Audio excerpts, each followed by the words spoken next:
قرارداد لاہور 23 مارچ کو نہیں بلکہ 24 مارچ 1940 کو منظور ہوئی، تو پھر ہم 23 مارچ کو یوم پاکستان کیوں مناتے ہیں؟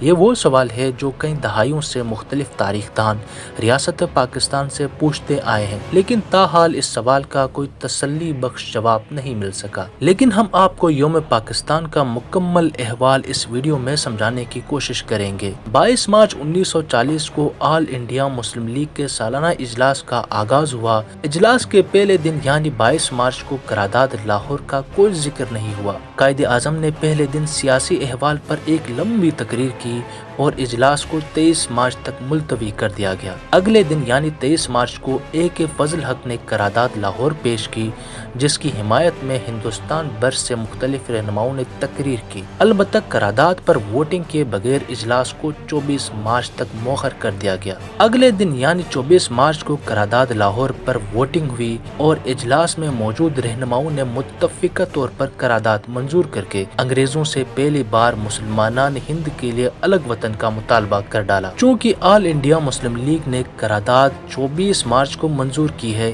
اس لیے تاریخ دان یہ موقف رکھتے ہیں کہ یوم پاکستان 23 مارچ کے بجائے 24 مارچ کو منایا جائے۔ قرارداد لاہور کے بارے میں ایک اور اہم بات یہ ہے کہ اس میں آل انڈیا مسلم لیگ نے مسلمانوں کے لیے ایک نہیں بلکہ 2 آزاد ریاستوں کی بات کی۔ قرارداد لاہور میں ریاست یعنی اسٹیٹ کی جگہ لفظ اسٹیٹس کا استعمال کیا گیا، جس سے یہ بات واضح ہوتی ہے کہ مسلم لیگ مسلمانوں کے لیے 2 آزاد ریاستوں کی خواہاں تھی۔ قرارداد پاکستان کی نسبت سے پاکستان کو یوم پاکستان 23 مارچ کو منانا چاہیے یا 24 کو؟